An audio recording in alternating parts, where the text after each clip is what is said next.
할렐루야. 하나님의 말씀 데살로니가 후서 2장 13절로 17절 말씀입니다. 그 가운데에 13절에서 15절 말씀 봉독합니다.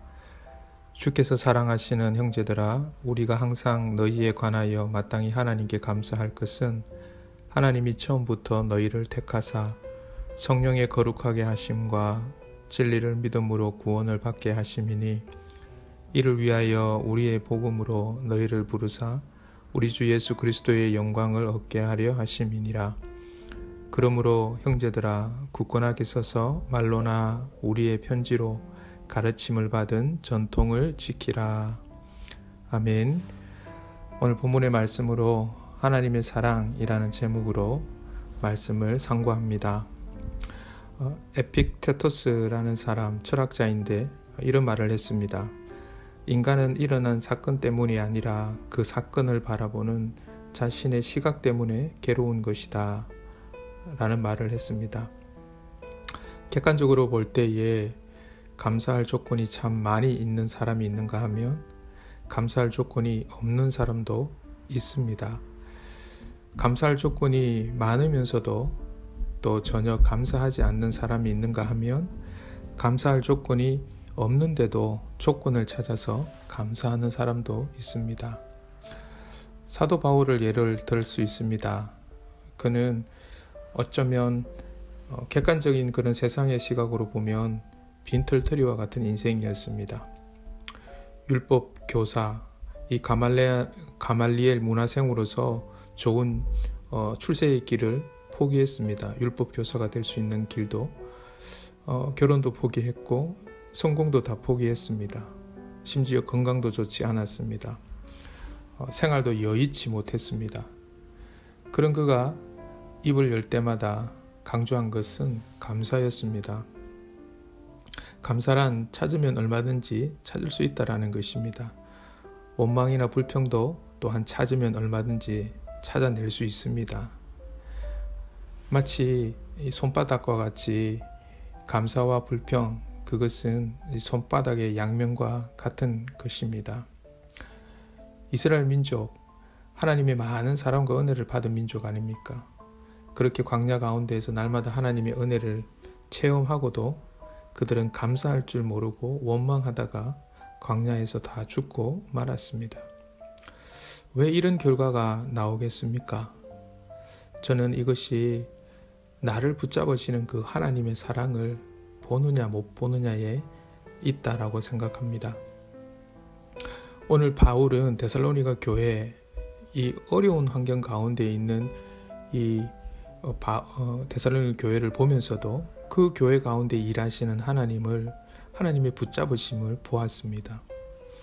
그래서 바울은 이 데살로니가 교회에 어떻게 보면 예수 믿는 것 때문에 유대인들을 비롯한 많은 사람들에게 핍박도 받고, 또한 예수 믿는 사람들 가운데에도 그들이 믿는 믿음과 삶의 그 균형을 제대로 잡지 못해서 주의 강림을 기대하면서도 오히려 생활이 게을러지고 규모 없는 삶으로 나가는 그런 성도들의 모습을 보면서도 그런 이야기를 들었을 때에 바울이 목숨 걸고 전도하고 교회를 세웠는데 왜 바울의 이런 소식 들었을 때에 마음에 상심이 없었겠습니까?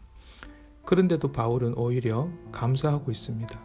그리고 그들을 다시 한 번 더 다잡고 있고 또 그들을 위해서 기도하고 있습니다. 바로 오늘 본문, 이 짧은 본문 속에 바로 이 세 가지 내용이 들어 있습니다.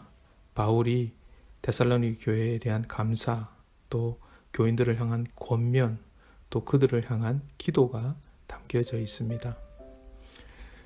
그런데 사도 바울이 먼저 이 감사를 하고 있는데 이 모든 것이 다 하나님, 바로 그 교회를 붙잡으시는 하나님을 바라볼 수 있었기 때문에 이 바울은 오늘 먼저 감사로서 이 글을 시작하고 있는 것을 보게 됩니다. 그런데 사도 바울의 그 감사의 제목이 구체적으로 무엇입니까? 성도의 일이 잘 풀리고 또 좋은 직장을 갖게 되고 비즈니스가 잘 되는 것이 아닙니다. 데살로니가 교회 성도들이 그들에게 허락되어진 그 구원이 너무나도 감사하고 그 은혜에 대해서 감사하고 있습니다. 오늘 13절 말씀에 보니까 우리가 항상 너희에 관하여 마땅히 하나님께 감사할 것은 하나님이 처음부터 말 그대로 태초부터라는 말입니다. 너희를 택하사 성령의 거룩하게 하심과 진리를 믿는 믿음으로 구원을 받게 하심이니 라고 고백하고 있습니다. 아무런 공도 없는 자랑할 것 하나도 없는 이 죄인들을 하나님께서 무조건적인 선택으로 은혜로 사랑으로 선택해 주셨다라고 말씀하고 있습니다. 이것이 바로 사도 바울의 감사의 제목입니다. 무엇보다도 오늘 사도 바울은 이 데살로니가 교회 성도들을 부를 때에 오늘 13절 맨 처음에 보면 주께서 사랑하시는 형제들아 라고 이렇게 이야기하고 있고, 또 자기 자신들을 표현할 때에도 16절에 보면 우리 주 예수 그리스도와 우리를 사랑하시고 영원한 위로와 좋은 소망을 주신 은혜로운 하나님이라고 이렇게 표현하고 있습니다. 전적으로 사도 바울은 자기 자신을 볼 때에도 또 이 데살로니가 성도들을 볼 때에도 하나님의 사랑으로 이들을 보고 있다라는 것입니다. 하나님의 사랑으로 구원받은 성도, 하나님의 사랑으로 구원받은 나, 이것을 지금 고백하고 있는 것입니다.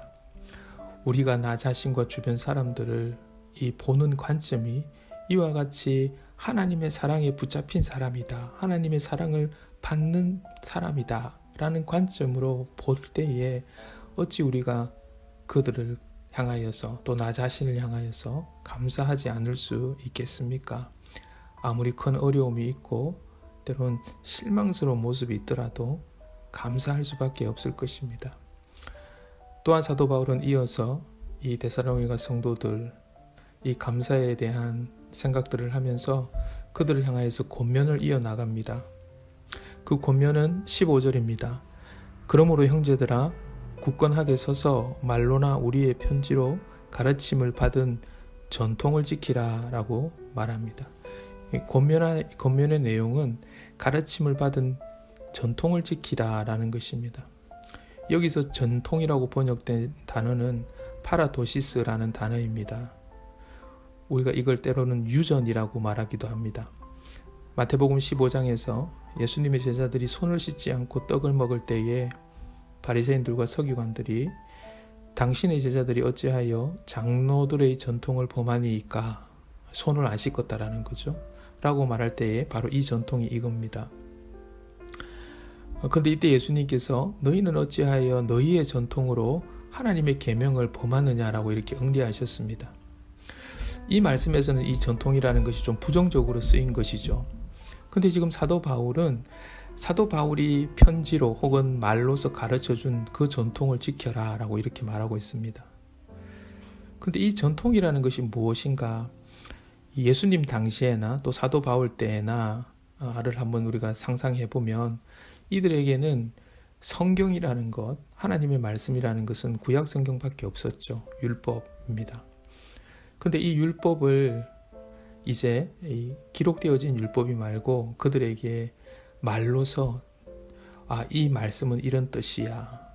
또 혹은 기록되어져 있지 않지만 하나님의 이런 가르치심이 있어서라는 이 말로 전해오는 그런 구전의 가르침과 혹은 율법에 기록되어져 있는 이 내용이지만 이것이 율법이 하나하나 다 설명해주고 계시지 않기 때문에 이것을 당시에 랍비들이 바리새인이나 서기관들이 이것을 이렇게 풀어서 적용할 수 있도록 가르쳐주는 이런 내용들이 이 특정한 어떤 서성의 계보를 따라서 이어져 내려오는 그런 내용들을 우리가 전통이라고 그렇게 말하는 것입니다.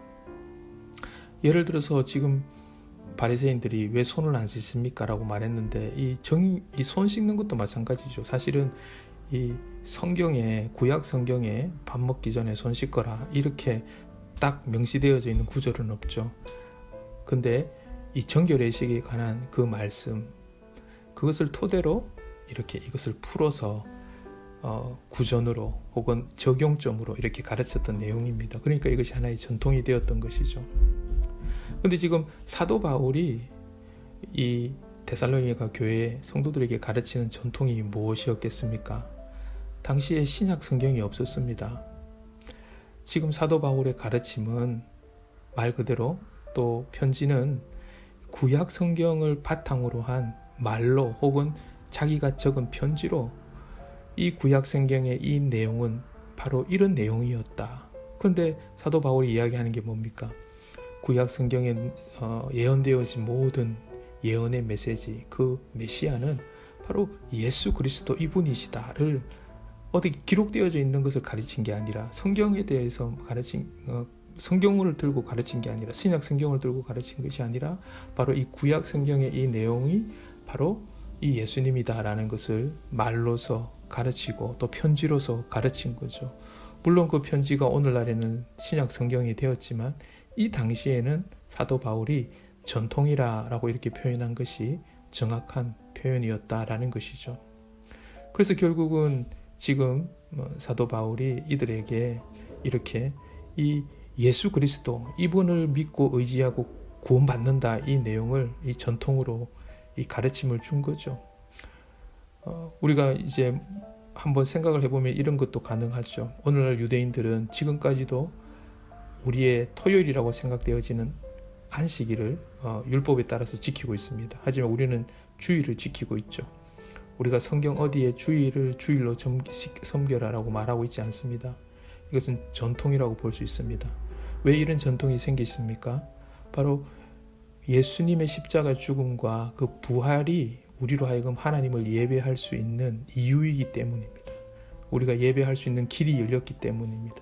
엄밀히 말하면 우리가 주일을 지킨다라는 것은 우리의 구원은 오직 예수 그리스도 그분께 있다라는 그 신앙 고백을 이 주일을 지키면서 하고 있는 겁니다. 삶으로 행동으로 하는 것입니다. 그래서 사도 바울이 데살로니가 성도들에게 가르침을 받은 전통을 지키라 이 의미가 무엇이겠습니까? 이들은 율법을 지킴으로써 구원받는다 이런 유대인들이 자꾸 거짓 가르침, 할례를 받음으로써 구원받는다 이런 거짓 가르침을 떠나서 오직 예수 그리스도 그분을 더 생각나게 하고 그분을 더 알게 하고 그분을 더 기억하게 하고 의지하게 하는 것이 바로 이 사도 바울의 가르침 속에 이 전통 속에 있었을 것입니다. 그래서 예수의 이름으로 기도하고 그분을 의지하는 것도 전통이었다라고 우리가 생각해 볼 수 있습니다. 끝으로 사도 바울은 이러한 데살로니가 성도를 위해서 기도합니다. 그래서 그 하나님의 사랑이, 위로가, 은혜가 너희 모든 데살로니가 성도들을 위로하고 선한 일과 말에 굳건하게 하기를 원합니다 라고 그렇게 기도하고 있는 것입니다. 사랑하는 성도 여러분, 여러분 자신과 또 가정 혹은 교회 혹은 생업의 현장 가운데에 왜 어려움이 없겠습니까? 하지만 어떤 상황 가운데에서도 우리를 사랑하시는 그 하나님의 사랑이 오늘도 나를 붙잡고 계시다라는 이 진리를 잊지 마시기 바랍니다. 그럴 때 우리는 오히려 감사할 수 있습니다. 내가 모든 상황 속에서 감사할 수 있는 이유는 오직 예수님 때문입니다. 오늘도 우리 그 누군가에게 또 이 환경이나 우리가 누군가를 바라볼 때에 환경이나 조건이 아니라 오직 예수로 인한 감사의 삶을 또한 살라고 우리 또한 그렇게 권면할 수 있을 것입니다. 내가 그걸 믿으니까. 그리고 무엇보다도 그들을 사랑하시는 주님의 이름으로 또 그들을 위해서 기도해 주시는 그런 하루 되시기를 소원합니다. 하나님 아버지 감사합니다. 오늘 이 하루 아무런 조건 없이 우리를 붙잡아 주시고 사랑해 주시는 그 하나님의 사랑으로 또 살아갈 수 있도록 힘 주시고 말씀해 주시고 용기 주셔서 감사합니다. 오늘 우리 주변에 많은 이웃들을 바라볼 때에도 이 하나님의 사랑을 통하여서 보게 하시고 또 그들을 위해서 기도하는 특권을 누리는 하루 되게 인도하여 주시옵소서. 예수님의 이름으로 기도합니다. 아멘.